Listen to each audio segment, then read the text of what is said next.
And just like that, we experienced one of the worst spring markets on record, probably in the last 20 to 25 years. At least I think that's how history is going to look at what we just went through based on volume and what's happening just throughout the entire GTA. Now, again, you're here for the best Toronto real estate market stats to contextualize what is actually happening relative to what should be happening. And we're going to get to that in a second. This one's going to be interesting. I want to share some goofy realtor stories because in a market like this, when things are slow, just, people are irrational. Every deal has a ton of hair on it. We're pulling teeth on every single thing. Nothing is easy. It's kind of exciting. I actually enjoy it, but let's get into it. So let's talk just macro. So I think out of the G7 countries, Canada is actually the most aggressive in cutting rates, and I think we might actually have the lowest rates, I think. And we held rates. So the Bank of Canada didn't cut, and in July we're most likely not going to cut again. Why is this relevant? Well, these guys right here, if you got a mortgage in 2021 or 2022, this is the biggest cohort of cheap mortgages that are coming up for renewal now in 2025. So we're looking at people that have mortgages in the 1.5 to 1.9%, and they're going to be renewing in the 4s. And not that that's going to cause anything like a mortgage deferral cliff or all this other stuff, but ultimately that's going to curb spending. And I think you're kind of seeing it. I think the news is actually picking up on it. Discretionary spending, all that good stuff is going to get pulled back because these mortgages are coming due and people are just going to have higher carrying costs for their properties.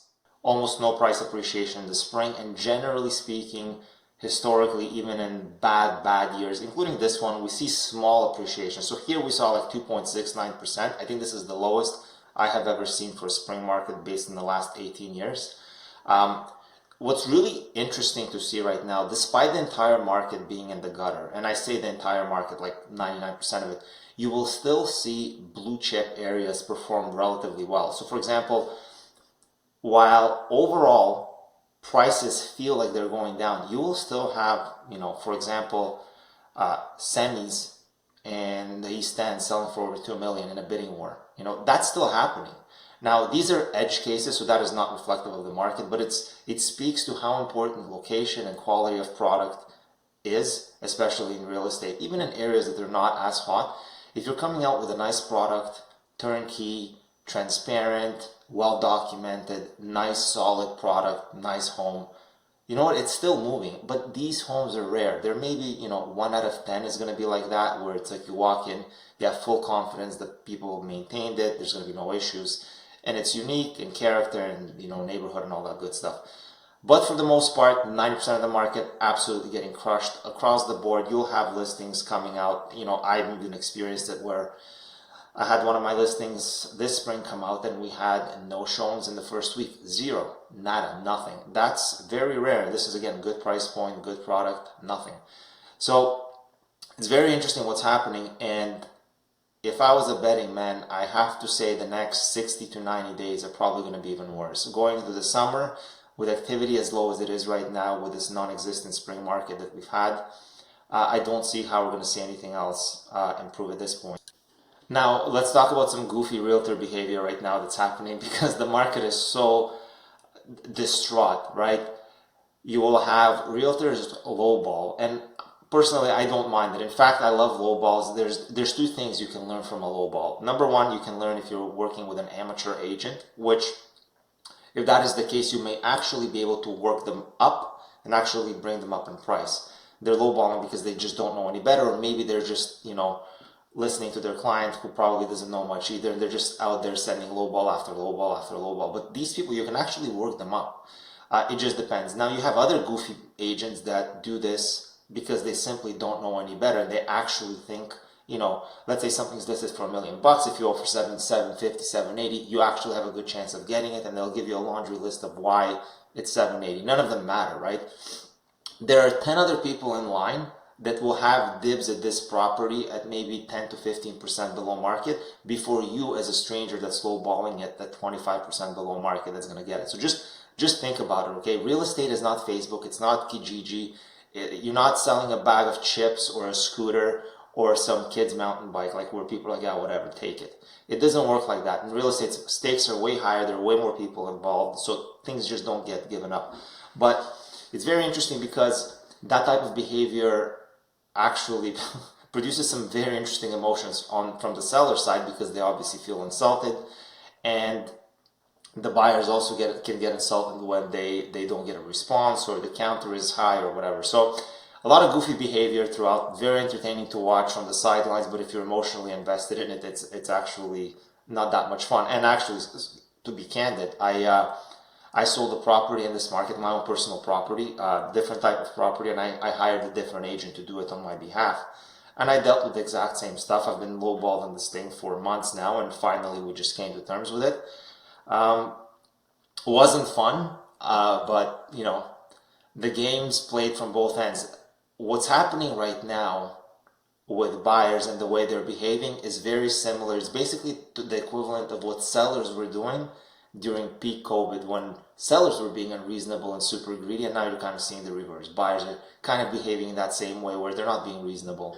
Things that they're asking are just completely, you can't justify them, but whatever. Hey, it doesn't hurt to ask, as they say, right? Well, it kind of does. If you're actually serious about a property, and if you're going about it the wrong way, or you're just doing nonsense, then chances are you have zero chance of getting it. All right, here we are with the most important metric for this type of market, and it's sales absorption. Forget price, forget everything else for a second. Just look at absorption. We're once again close to 40% below what we should typically be selling. So if we sell 10,000 properties in a normal May, we're selling 6,200 right now. This is what's actually going to drive a lot of realtors out of business. It's happening right now. There's a lot of just in general, the entire real estate industry is suffering substantially because of the spread in terms of who's making deals and who isn't. And again, this is not going to improve. There was a slight hint that it was improving towards the end of 2024, and then once politics and everything else happened, tariffs, it just got smashed. And we've never had, now we're going to year 3 of such low absorption. So there's just not that many deals to go around. So it's very interesting. It's definitely changing the industry, and by pretty substantial numbers. You're seeing it kind of brokerage numbers at different brokers, or at least different brokers of records that I speak to. The numbers are down. TREB numbers are down. Individual brokerages are down. You're seeing people leave the industry because it's extremely challenging and extremely competitive. And then even if you do win business, getting deals across the finish line is extremely challenging. Every single deal, it's like pulling teeth. And that is not going to improve probably for the next 2 years. So if you're used to the easy money and all that stuff, that's gone. We had that, time during COVID, maybe for, call it 18 months. We're never going to see that ever again. And here's your most newsworthy stat. We've cracked close to 31,000 active listings in the GTA. 31,000 active listings, where we typically see, or we peak out at about 20,000. So that's 50% more. This is a substantial number, and there are a couple of things to consider. This is especially important for sellers as well as buyers, but predominantly sellers. In the past, let's call it the last 20 years, if you listed your house for sale and you didn't get the price you wanted, you would just wait. I'll take it off in the spring market, I'll relist in the fall. Or if that doesn't work, maybe I'll relist in the spring after a fall market that didn't work my way.